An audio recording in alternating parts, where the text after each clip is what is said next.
If you've been a FNAF fan for almost any amount of time, you've probably heard of Five Nights at Candy's, one of the most influential FNAF fan games of all time. This game featured really high quality visuals for its time, and also introduced never before seen mechanics such as night vision, and completely reworked many existing mechanics as well. For example, doors now drain power exponentially depending on how long you've had them closed, and animatronic movements and attack timers work differently as well.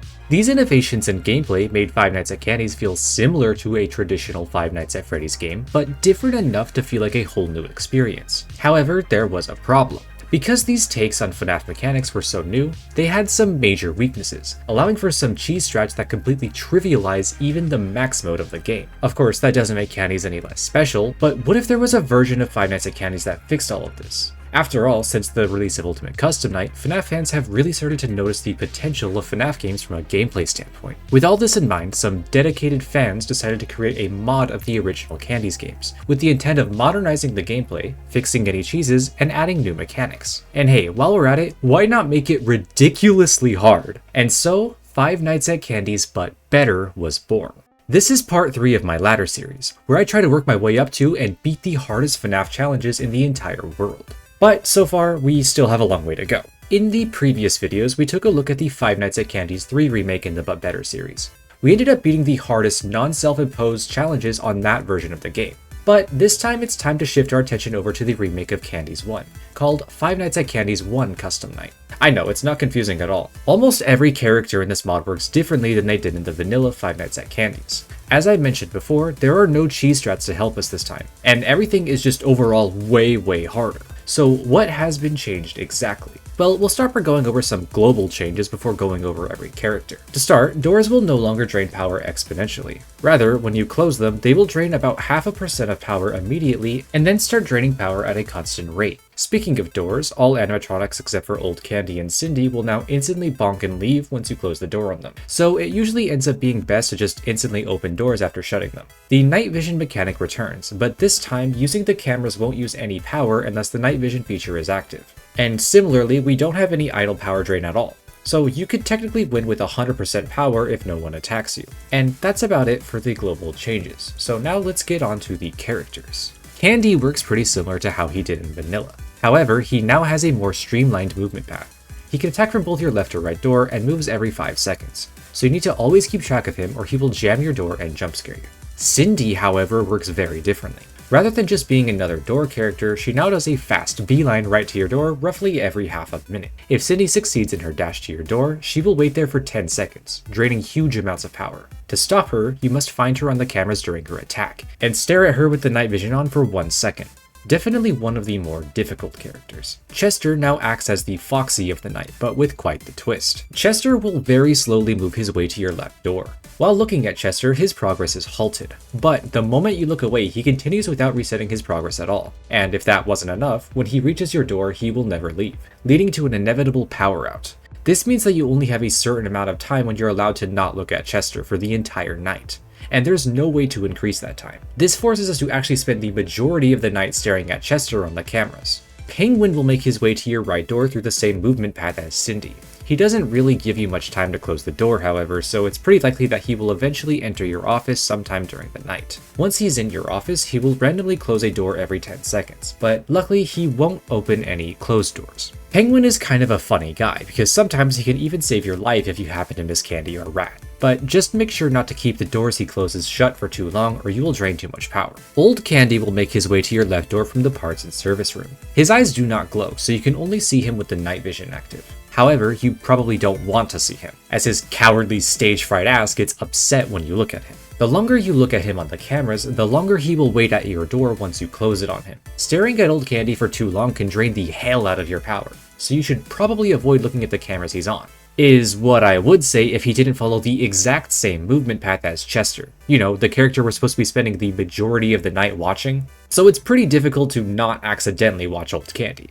In addition, Old Candy always has sprite priority over Chester, so if both animatronics are on the same camera, it will look like Old Candy is there, even if both animatronics are on that camera. Long story short, Old Candy is a character we need to keep track of without actually looking at him. This is another one of the hardest characters. Blank overall has the same mechanic as vanilla, but executed quite differently. He has 3 stages he can be on in Cam 11, and after the third stage, he will send an incoming missile to your middle window. In vanilla, once you saw that Blank has left cam 11, you could just shut the middle door and wait for him to bonk. Okay, I say bonk, but this man literally causes the lights to flicker when his ass whacks the door. Anyways, in But Better, we can't just close the door preemptively, or Blank will just sit there staring at us like we're stupid if we try to do so. And the literal frame that door is opened, yeah, GG. Luckily, we get 5 seconds to react to him once he leaves the camera. We need to actually view him in his punching animation before we close the door, or like I said, he'll just stare at you like you're stupid. The main way we deal with Blank is to actually just use a timer, but I'll talk more about that later. Finally, Rat is quite similar to Candy, attacking from either the left or right door, but unlike Candy, his eyes do not glow. And that is all we need to know for the base max mode of Five Nights at Candy's 1 custom night, but we're not quite done yet. If beating this mod with all characters on 20 AI isn't enough for you, we can go a step further. You see, in this mod, all animatronics have a blood mode, which buffs every animatronic in their own unique way.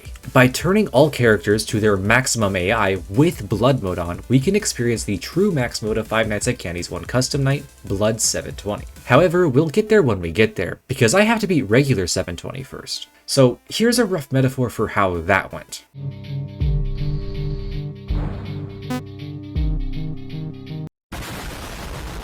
This challenge was unlike anything I've ever done, so let's get started. Like most FNaF games, this mod has some preset challenges to help us learn all the characters, including some characters that have their blood buff on. I started by going through these challenges one at a time, and that was going pretty well until I got to this challenge, Kitty Fever. This challenge is the first to have both Blank at his highest AI level and almost every other character active. The thing is, I still wasn't using a timer at that time. I wanted to see how far I could get without using one as practice, but when it came to this preset, well, it went something like this. I don't need it. I don't need it. I don't need it. I don't need it. I don't need it. I don't need it. I need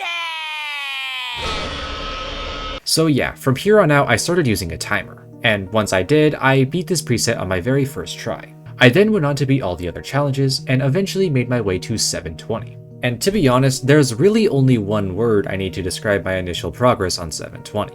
And that word is terrible. For the first couple of sessions, my PP was only in the 1 to 2 AM territory. I was dying so much to Blank, Cindy, Candy, Rat. Honestly, I was kinda dying to everyone. And this was not good. If I was having a hard time on 720, how the hell am I going to beat Blood 720? Or anything else on the ladder for that matter? And that mindset sort of got the better of me for a while. I talked about this in the last video, but around this time I started playing Puppet Master from FNAC 3 custom night, even though I planned on beating Blood 720 before even touching that mode. But I then realized something that might be able to help me. Around this time, my hardest FNAF completion was Rat and Cat All challenges with OG Laser Pointer, which is a challenge that is usually seen as much harder than even Blood 720. You might think that my experience beating a much harder FNAF challenge would help me with this one, but that's just not how it works. Even though every challenge on the ladder is part of this sort of FNAF genre, that doesn't exactly mean they all require the same skill sets.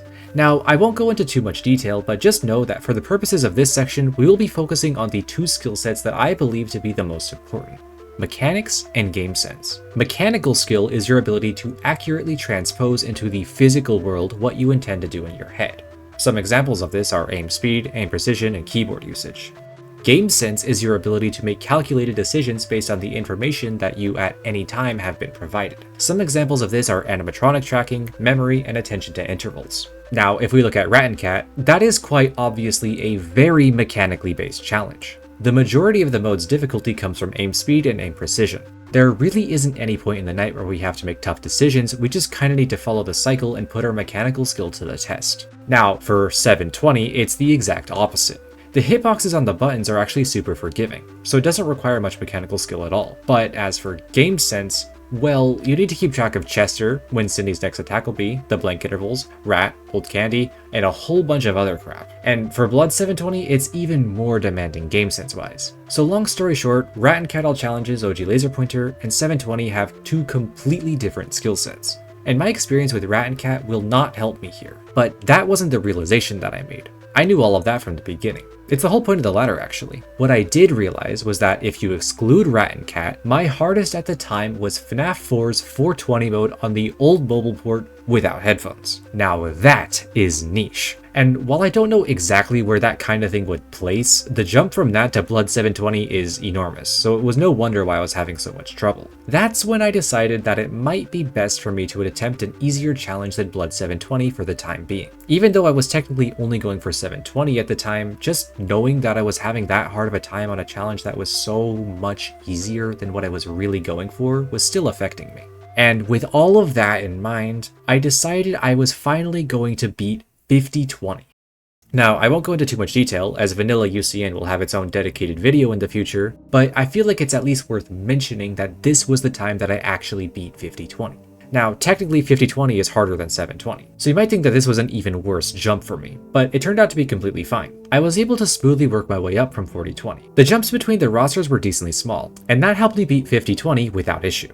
Okay, surely with the 5020 skill boost, I can beat 720 now, right? Well, yeah, kinda. I definitely had the skill to beat this challenge now. I was starting to get runs into the 430 territory while being on good power pace, and that's actually a big deal because if you power it at 535, you get a guaranteed win on the night. The problem was that I just didn't like this challenge. Constantly juggling several different factors in your head could be really exhausting. For a while, just clicking the start night button felt like I was losing a part of my soul, and that's why in the last video I talked about how I kept going back and forth between this challenge and PMAC. And also, like I said in that video, I ended up just committing to PMAC instead. But once that was beaten, it was time to choose between 720 and PMAC with OG Laser Pointer. A choice between a challenge that was at the time a top 250 and a challenge that was at the time a top 40. The choice was obvious. So I finally bit the bullet and just grinded out 720. And that is when I finally beat it. Okay, now that was a lot, especially considering that was just the warm-up for what we're actually doing. Because, as I mentioned earlier, every single animatronic has their own blood buff to make them much more difficult. And by beating 720 with all blood buffs active, we get this red star, indicating that we have completed Blood 720. Here's what we need to know to do so. First off, every single character has their glowing eyes removed, meaning we can't see them at the doors or when the night vision is turned off. So now cameras are pretty much useless without the night vision. But now for the blood buffs. Candy can now attack from the middle window. Once Candy shows up on camera 5, if you don't close the middle door on him for too long, he will break the window just like Blink does, and eventually jump scare you. Cindy is now more stubborn than ever. If she reaches your door, she will straight up never leave, leading to an inevitable power out. Chester's buff is honestly kind of weak. Rather than just never leaving, Chester will now cause an instant power out the moment he reaches your left door. In the grand scheme of things, this one doesn't really change all that much since we don't usually let Chester reach our door anyways. Penguin is now even more enthusiastic about taking our order. So much so that he decided to show up to work early and now starts in our office. As far as the blood buffs go, this one is also pretty weak. You know whose buff isn't pretty weak? Old Candy. Old Candy has without a doubt the strongest blood buff in the game. Normally, Old Candy will wait at your door once it's closed for the amount of time you looked at him on the cameras. And once he was repelled, that time was reset back to 0. But with his blood buff, that time will not reset. This means that if you watch Old Candy for an average of 2 seconds per hour, by the time you reach 5 AM, Old Candy will be waiting at your door for 10 whole seconds per attack. Old Candy is the absolute bane of your power in Blood 720 and will be the reason for the majority of power outs in this max mode. Another major buff goes to Blank. Normally, Blank will give you 5 seconds to react to him leaving and watch his punch animation before shattering your window. But now, the time he gives you is 1-to-1 with how long you look at him on cam 11. So, if you watch him for 2 seconds on his camera, he will give you 2 seconds to watch his punch animation, then close the door. This watch time is reset after each attack, however, so you'll need to watch him again every single attack. Now, you can actually counter Blank without watching him at all, just by being on his cameras preemptively. But be careful, because if you do this, there is a chance that Candy can show up at the window right before he attacks. If this happens, well, you're gonna need to shut the door on Candy. But it's impossible to get to Blink's punch animation in time, so this is just a straight up game over situation. Finally, Rat now has really long arms, and can attack from one camera behind the ones right outside your door. So if Rat is on camera 7 or 3, we need to act as if he's on camera 6 or 4 respectively. So now this already fast animatronic reaches your office even faster. Great. Okay, so that is finally it for everything we need to know about Blood 720. So how exactly do we deal with this night? When it came to 720, I just sort of tried the basic stuff. You know, watching the cams, closing the doors when they get close, the usual. But this time, we're gonna need something better. There isn't really a cycle for this night. The main difficulty of the night is remembering the bajillion things you need to keep track of every 5 seconds. And that is not an exaggeration. Some of these guys can go from not even being at your door to straight up killing you in just over 5 seconds. Even though there isn't a full cycle, there are some small tricks we could use to help us deal with all of this. First off, since Rat can now attack from a camera behind the door cams, we now need to check 4 different cameras for Candy and Rat, right?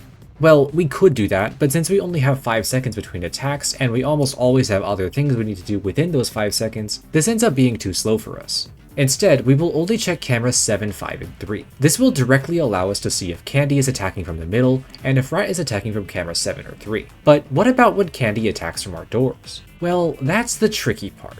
Animatronics in Blood 720 don't move backwards. So if we see Candy on camera 7 or 3, we know for sure that he'll be at our door sometime within the next 5-second interval. So we just need to wait 5 seconds and close the door. Well, at least that's how it should go, because sometimes Candy can get stalled by other animatronics, or sometimes for even seemingly no reason. So in some cases, we have to keep in mind that Candy is in our area for even longer. It's annoying, but not too much of a problem. Next up, we need to talk about the timer. I mentioned earlier that we used a timer to deal with Blink, but I never actually explained how. But it's definitely time to talk about it because it becomes even more important here. On 20 AI, Blink always moves every 8 seconds, and he will be ready to do his punching animation after 3 movements, or 24 seconds. So if we use a timer, we can always know when Blink is about to attack without checking his state on his camera at all. But there are some small problems that make this a bit trickier than that. First off, Blink's attacks will slightly desync from simple 24-second intervals. It's a very minor and consistent difference, so we could just make up for it by having his attack times listed next to our timer like so. But more significantly than that, Blink will also get desynced based on the amount of time you take to view his punching animation on camera 5. So if we watch Blink on his camera for, say, 3 seconds, and then we are 2.5 seconds late to his punch animation, we will survive just fine. But now all of his attack times are going to be 2.5 seconds later for the rest of the entire night. And this adds up too. For this reason, we generally don't like to be late to Blink's attacks at all. And if we have to, for whatever reason, look at his punching animation late, we need to keep track of exactly how delayed his attacks are for the rest of the night. We can add this to the mountain of shit we need to keep track of in the back of our head. Another way you could use the timer is for Cindy. Since we do that she will attack roughly every 20 to 30 seconds, we can keep in mind the last time we repelled her and use it to determine roughly when her next attack will be. But to be honest, the mountain of shit is getting really big, so I never did this. Instead, I chose to sync Cindy's attacks with Old Candy's attacks. Since Old Candy also attacks roughly every 30 seconds, when Old Candy is at her door, there is a good chance that Cindy is on the move. And since Old Candy makes an audio cue, this can make a great Cindy alarm. This is a strategy that can kinda be inconsistent, as Cindy and Old Candy can easily become desynced for various reasons, but with enough practice you can still make it viable. Okay, I know, that was a lot of strategy talk, and to be honest, that's not even all of it. But we're finally ready to start Blood 720. My first few hours of attempts were not great, to be honest. Most runs died in the 1 minute to 150 territory, which, to be fair, is a bit of a choke point.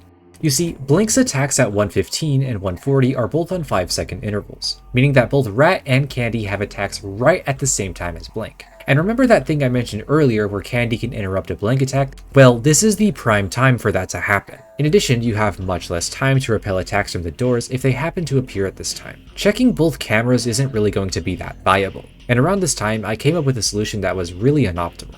I would just close both doors without checking. Honestly, when I was first starting Blood 720, this was a pretty common thing that I would do. But it uses too much power, and later on we're going to need to learn some better strategies. Also, it's worth mentioning that around this time I decided to prolong this challenge yet again and went for PMAC with OG Laser Pointer instead. I didn't even pick this challenge back up for an entire 20 days. I was a bit worried that after so long I would come back to this challenge and be completely terrible, but it turned out to be fine. My runs were still pretty consistent with how they were before, which was like 130. Okay, on second thought, maybe I was just completely terrible from the start, but before long I would start to make progress. On my first day back, I managed to get a run all the way to 232. And it died to the 231 Blink attack. Once we are past the 140 Blink attack, there aren't any more Blink attacks on 5-second intervals until 5 AM. So from here, progress should hopefully start to come much more smoothly. Still on the same day, I did technically manage to get a run that made it all the way to 345. But there was a slight issue. I powered out at 320. The problem was that Cindy managed to reach my door at around 145, and I just decided to play it out for the hell of it. So yeah, I don't think this counts, but still, not a bad day for only around 25 minutes of playtime.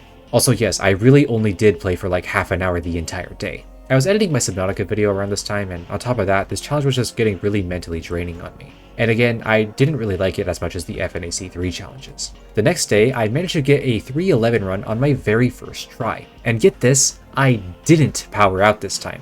I know, crazy stuff. In my Rat and Cat video, I talked about how I have some really funny methods of coping with loads of video game deaths. I was just getting started with this challenge, but trust me, I was already coming up with some. Whenever you die in Five Nights at Candy's, be it in this mod or vanilla, you will always see this newspaper covered in blood. But have you ever stopped to read what the other stories on the newspaper actually say? It is quite something. I mean, look at this. It prepare is ye nothing blushes up broad, or as gravity pastures limited evening on. Wicked upon beauty, say she. Frankness resembled say not new smallness you discovery. Noisier Ferrars yet shine as weather 10 kernel. And yeah, you get the point. Every time I had a painful death in this max mode, I would read this shit out loud, and somehow it would make me feel better.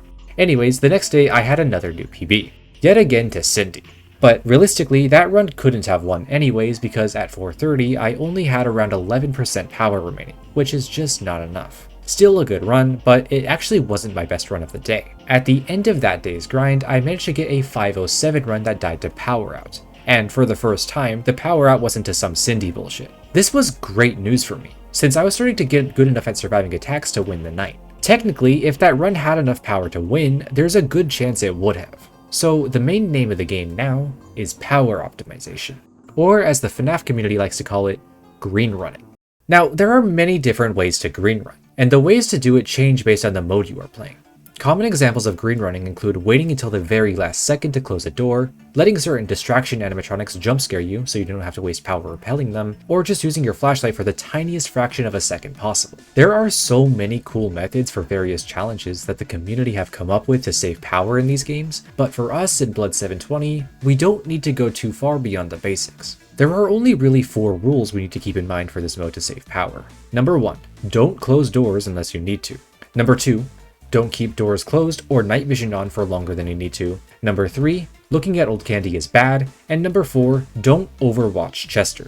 What I mean by this is if Chester is still in Cam 9 at like 4:30, you don't need to waste power watching him anymore. In my 5:07 run, and in my runs around this time in general, I broke these rules all the time. During the difficult 115 and 140 blink attacks, I'd usually close both doors after repelling blink even if I didn't know anyone was coming. And even though I was reopening these doors right away, it was still consuming at least 0.5% power each, and that can really make a difference. In addition, sometimes penguins would close doors that I would take way too long to reopen, and of course I was still watching old candy for way too long. Now, those last 2 problems will resolve themselves with enough practice, but we need better ways to survive the 115 and 140 blink cycles if we want enough power to win the night. First off, we can see ahead of time where Rat and Candy are going. After Rat enters Cam 9, on his next movement he will choose his movement path until he is repelled. If he moves to Cam 8, he will attack your left door. If he moves to Cam 2, he will attack your right door. The same thing goes for Candy. Once he reaches Cam 2, he will either enter Cam 9, 5, or 3. And once he does, we can tell where and even roughly when he will be at our door. This helps us keep track of Candy and Rat much better, so we don't really need to close the doors for no reason anymore. Okay, I promise we are finally done with all the strategy stuff for this video. I know that was a lot, but we are finally done with it. Now it's time for the final stretch. I started live streaming my Blood 720 attempts because I thought it would help me stay motivated to play this challenge for more than 15 minutes at a time. And I was kind of right. My first stream was 3 hours long, but the rest were under 2 hours. Either way, that led to me getting some more good runs. On the first stream, I got another 5 AM run, but this time I didn't power out. Rather, I died to the 5:05 blink interval with 6% power remaining. A good run, but still not on power pace. Somehow, the next 2 streams didn't make any progress at all, but that was all made up for on the next day. That day. About half an hour into the stream, I managed to make it to 5 AM for the first time while on power pace. This was it. I only needed to survive 35 seconds to win the night. However, unfortunately, one of our good friends from the first ladder video, Rat, decided to give me one last up yours. The run made it to 5:09 with 10% power remaining. Certainly enough to survive. Surely this should be devastating, right? Well, it was for about 10 seconds. But unfortunately for our friend Rat, I got over it pretty quickly. I wasn't done for the day. not with streaming, not with attempts, and not with Rad or any of the other animatronics that kept me bound to this hellhole of a challenge for all this time. After all, why would I stop now, when I'm starting to smell blood?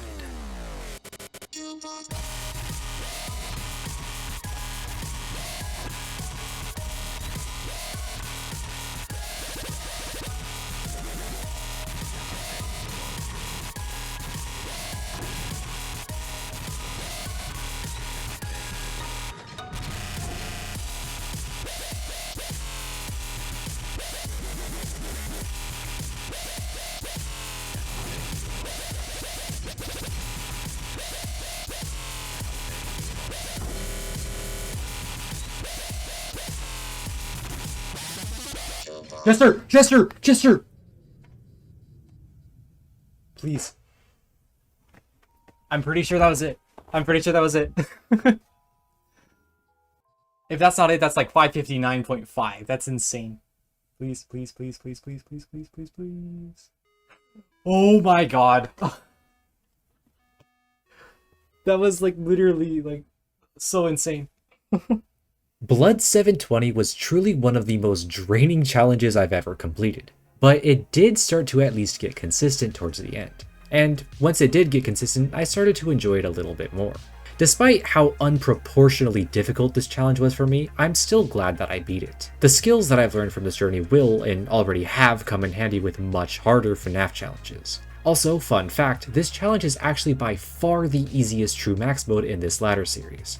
So if this was your first time here, then buckle up because shit is going to get wild from here. After Blood 720, the next challenge that I ended up beating was called Gatekeep Gaslight. But I'm saving that for the Girl Boss video, since Gatekeep Gaslight is just an easier version of that max mode. Instead, next up on the ladder series is a game that I think has been robbed of the attention that it deserves when it comes to difficulty. That game is Oblitus Casa. Bonus round, Monstergami Night Pixel Pointer. Since there are a lot of really cool FNAF challenges I want to do, but not enough time to make videos on all of them, I decided I'll throw in these bonus segments at the end of ladder videos for max modes that I want to at least talk about.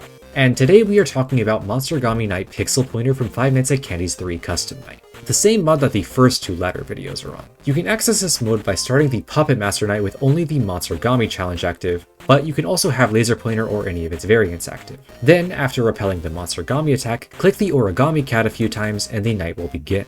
What's really cool is that we can actually see all of Monstergami this time, and this is what he looks like. The goal here is to actually play the entire tape player, but Monstergami won't make this easy. We can only play the tape recording when Monstergami retreats to under our bed. To get him to do this, we need to flash our light at him enough times. If we're really fast, he'll go directly under the bed. But if not, which is almost guaranteed on the hardest versions of this mode, he'll do a walking sequence instead. Here, we just need to follow him as he walks left or right, or he'll jump scare us. During the flashing sequences, if we are too slow and can't force him under the bed before hard cassette puts us to sleep, we will lose the night, signaled by these two purple eyes staring at us for all eternity. Funnily enough, nothing in this entire challenge locks your camera in place. So this is basically a boss fight of the janky bed phases I was on about last video. But at least these are much less frustrating. Monstergami Night is actually really easy on its own though, so we're going to be turning on some optional challenges. For me, I just went straight to OG Laser Pointer after the normal night. The aim is still super forgiving, and I only had like one death to the tape player during my entire grind, even with OG Laser Pointer. The bigger problem for me was following him during the walk cycles. You see, the flashlight flickers while he's moving, and with the smaller visuals of the laser pointer, it can be pretty difficult to see where he moves to. Just like Puppet Master actually. So if you're aiming right at his head, you can actually get unlucky later on in the night, as the longer the night goes on, the faster Monstergami will move during his walk cycles. And combining this with the flickering, he can actually just go from straight up not moving to completely invisible in a single flicker. But there is a neat little trick to counter it. We can always hear when Monstergami walks, so if we aim our light slightly to the side of him, one of two things will happen. Either we see him walk past the flashlight and we end up knowing where he's going, or we don't see him at all, so we know he's going the other way. Even with this trick, OG Laser Pointer ended up being a lot harder than regular night, but I still beat it pretty quickly. However, we're still not done yet. If you didn't know, there is actually a version of Laser Pointer that is even harder than OG Laser Pointer, and it is not even close. Accurately named Pixel Pointer. Even smaller visuals and even smaller hitboxes. Except for some reason, in Monstergami Night specifically, only the hitboxes are smaller. For some reason, the visuals are about the same. There is one small thing about Pixel Pointer though, and that is that it is only available on older versions of Candy's 3 Custom Night, so I had to download an entirely different version of the game to even play this. With how small these hitboxes are, we need to aim pretty much between Monstergami's eyes for it to count, and the lack of camera lock really starts to show its jank here. But again, it's still not too bad. Finally, the aim was starting to almost match the difficulty of the walk cycles, at least in my opinion, but only on Monstergami's last 3 attacks. You see, to survive this night, Monstergami must go under the bed 6 times. So, we need to survive 6 attacks. The first 2 attacks are really basic, it's just Monstergami dodging like normal. On attack 3, Monstergami can start twitching 1 time. On attack 4, Monstergami can start twitching twice, but he doesn't have to twitch twice, he can twitch only once if he wants to, or even not at all. Finally, on attack 6, Monstergami can twitch up to 3 times per movement, making it the hardest attack sequence to survive. Funnily enough, I actually beat this challenge in about 2 hours, looking it from like the 4th attack or so. But unfortunately, since it came out of nowhere, I didn't catch that completion on recording. And even weirder, it took me around 4 hours to rebeat it. Maybe I just got lucky, or maybe it was the nerves from having the camera actually running. Either way, I did eventually rebeat it, making it my 3rd hardest FNAF Max mode at the time. Although I do to this day still think it's quite overrated. Anyways, that is actually it for this video. For real this time. Thank you for watching.